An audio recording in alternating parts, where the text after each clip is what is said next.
ವಯಸ್ಸು ಮುಪ್ಪಲ್ಲ, ನಮ್ಮ ಮನ್ಸನ್ನ ಮುಪ್ಪು ಮಾಡ್ಬಿಡ್ತೀರ ನೀವು. ಆದ್ರೆ ನಿಮ್ಗಳಿಗಿಂತ ಆ ಮೀರನೇ ಎಷ್ಟೋ ವಾಸಿ. ನನ್ನ ಎದೆ ಗುಂಡಿಗೆ ಕಟ್ಟಿ ಅಂತ ಹೀರಾ ವಿಷಯ ಹೇಳಿದ್ಲು. ಅವಳೇ ವಾಸಿ ಕಣೆ ನಿಮ್ಗಿಂತ, ಅವಳೇ ವಾಸಿ. ಬರೀ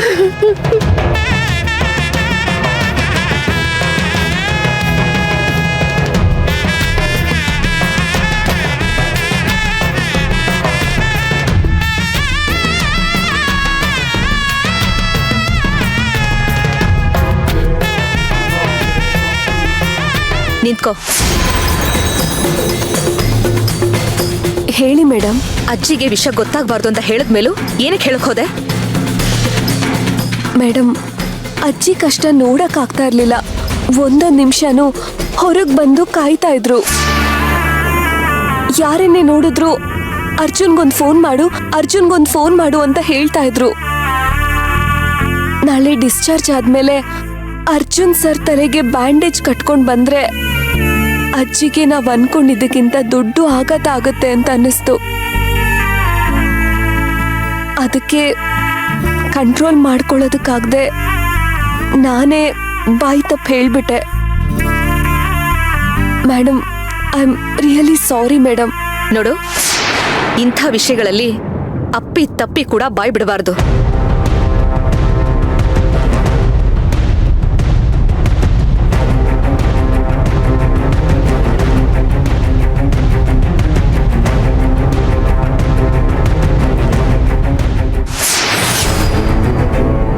ಇಷ್ಟು ದಿನ ಮಗು ಈ ಮನೇಲಿತ್ತು ನಿಜ, ಹಾಗಂತ ಮಗು ಈ ಮನೆ ಸ್ವಂತದಾಗ್ಬಿಡಲ್ಲ.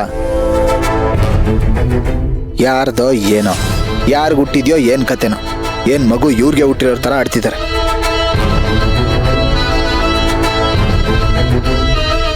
ಸತ್ಯ ಅನ್ನೋದು ಬೂದಿ ಮುಚ್ಚಿದ ಕೆಂಡ, ಅದನ್ನ ತುಂಬಾ ದಿನ ಮುಚ್ಚಿಡಕ್ಕಾಗಲ್ಲ. ಸೇವಂತಿ ಮಗು ಆದಷ್ಟು ಬೇಗ ಅವಳ ಕೈ ಸೇರತ್ತೆ.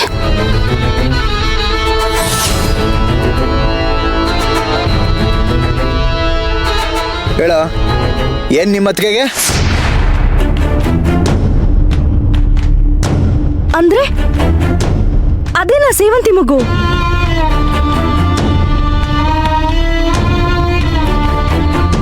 ಭಾವ, ಅದಕ್ಕೆ ಬನ್ನಿ. ಸಾರಿ ಅದಕ್ಕೆ, ಯಾವುದೋ ಟೆನ್ಷನ್ನಲ್ಲಿ ನಿಮ್ಮನ್ನು ಹಾಸ್ಪಿಟಲ್ನಲ್ಲಿ ಹಾಗೆ ಬಿಟ್ಟು ಬಂದ್ಬಿಟ್ಟೆ. ಮತ್ತಿನ್ಯಾವುದೋ ಟೆನ್ಷನ್ನಲ್ಲಿ ಮತ್ತೆ ಹಾಸ್ಪಿಟಲಿಗೆ ನನಗೆ ಬರೋದಕ್ಕೆ ಆಗಲಿಲ್ಲ. ಅರ್ಜುನ್ ಈಗ ಹೇಗಿದ್ದಾನೆ? ಬೆಟರ್ಮೆಂಟ್ ಇದೆ ತಾನೆ? ಭಾವ, ನಿಮ್ ತಮ್ಮ ಹುಷಾರಾಗ್ಬಿಟ್ರು. ಅವ್ರಿಗೆ ಪ್ರಜ್ಞೆ ಬಂತು. ಹೋ, ಇಸ್ ಇಟ್? ಯಾವಾಗ? ನನಗೆ ಈ ವಿಷಯನೇ ಗೊತ್ತಾಗ್ಲಿಲ್ಲ ಅದಕ್ಕೆ. ಈಗಷ್ಟೇ ಭಾವ, ಅವ್ರನ್ನ ವಾರ್ಡ್ ಕೂಡ ಶಿಫ್ಟ್ ಮಾಡಾಯ್ತು. Good, very good. ಈ ಮೂಮೆಂಟ್ಗೋಸ್ಕರ ನಾವು ದೇವ್ರ ಹತ್ರ ಅದೆಷ್ಟು ಬೇಡ್ಕೊಂಡ್ವೋ ಏನೋ. ಮಣಿ, ಅದಕ್ಕೆ ಹೇಳಿದ್ ಕೇಳಿಸ್ಕೊಂಡ್ಯಾ?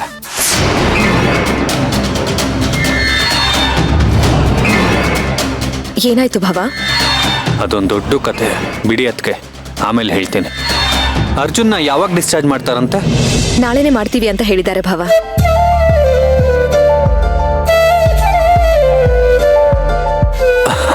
ಹೌದಾ? Thank god. ಗ್ರಾಚಾರ ಕಳೀತಲ್ಲ, ಅಷ್ಟು ಸಾಕು.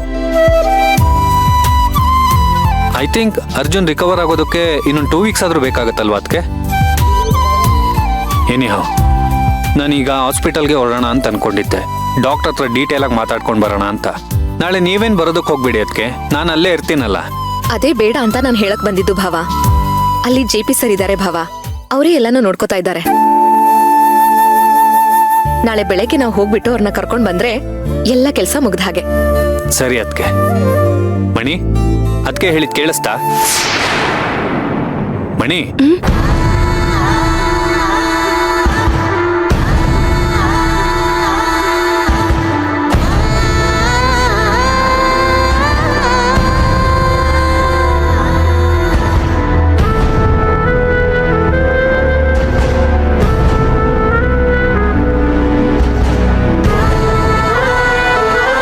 ನಿಮ್ಗೆ ಹೇಗೆ ಹೇಳ್ಬೇಕು ಅಂತ ಗೊತ್ತಾಗ್ತಿಲ್ಲ. ಕೃಷ್ಣನ್ನ ಅವರಮ್ಮ ಬಂದು ಕರ್ಕೊಂಡು ಹೋಗ್ಬಿಟ್ರು. ವಾಟ್? ನಮ್ ಕೃಷ್ಣನ?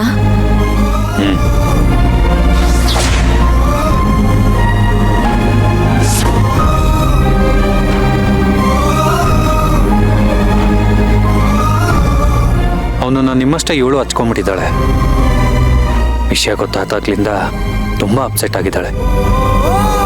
ಯಾರ ಜೊತೆನೂ ಸರಿಯಾಗಿ ಮಾತಾಡ್ತಿಲ್ಲ, ಸರಿಯಾಗಿ ಊಟ ಕೂಡ ಮಾಡ್ತಿಲ್ಲ. ಅವನನ್ನ ನಾವೆಲ್ಲ ತುಂಬಾ ಮಿಸ್ ಮಾಡ್ಕೊಳ್ತಿದ್ದೀವಿ.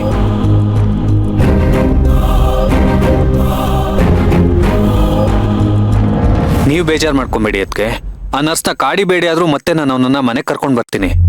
ಬೇಡ ಭಾವ, ದಯವಿಟ್ಟು ಆ ಕೆಲಸ ಮಾಡಬೇಡಿ. ತಾಯಿ ಮಗುನ ಬೇರೆ ಮಾಡುವಂತ ಪಾಪದ ಕೆಲಸ ನಾವು ಮಾಡೋದು ಬೇಡ. ಹೇಗೋ ತಾಯಿ ಮಗು ಇಬ್ರು ಒಂದಾದ್ರಲ್ಲ, ಅವರು ಬೇಗ ಹುಷಾರಾದ್ರಲ್ಲ, ಅಷ್ಟೇ ಸಾಕು. ಅದೇ ಖುಷಿ ನನಗೆ.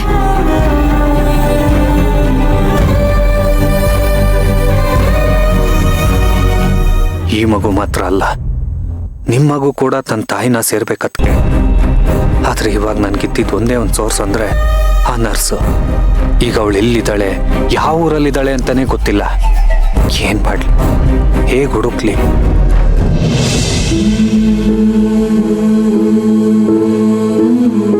ನೀನು ಸೇವಂತಿಗೆ ಹರ್ಟ್ ಆಗೋ ತರ ಮಾತಾಡಬಾರ್ದಾಗಿತ್ತು. ಪಾಪ ತುಂಬಾ ನೊಂದ್ಕೊಂಡಿದ್ದಾಳೆ. ಸಾಲದು ಅಂತ ಮೀರಾ ವಿಷಯ ಬೇರೆ ಮಾತಾಡ್ಬಿಟ್ಟೆ. ನಾನು ಮೀರಾನ್ ಮದುವೆ ಆಗೋದು ಸೇವಂತಿಗೆ ತುಂಬಾ ಇಷ್ಟ ಜೆ.ಪಿ. ಸರ್. ಅದನ್ನ ಅವಳೇ ಸುಮಾರು ಸತಿ ಬಾಯ್ಬಿಟ್ಟು ಹೇಳಿದಾಳೆ. ನೀನೇನೋ ಚೆನ್ನಾಗಿ ಹೇಳ್ತೀಯ ಅರ್ಜುನ್. ಯಾವುದೇ ಹೆಂಡತಿ ಆದ್ರೂ ತನ್ನ ಗಂಡ ಇನ್ನೊಂದು ಮದುವೆ ಆಗೋದನ್ನ ಇಷ್ಟಪಡ್ತಾಳ. ನಿಂಗೂ ಅಷ್ಟೇ ಇನ್ನೊಂದು ಮದುವೆ ಇಷ್ಟ ಇಲ್ಲ. ಕರೆಕ್ಟ್ ತಾನೆ? ನಿಜ ಹೇಳು ಅರ್ಜುನ್.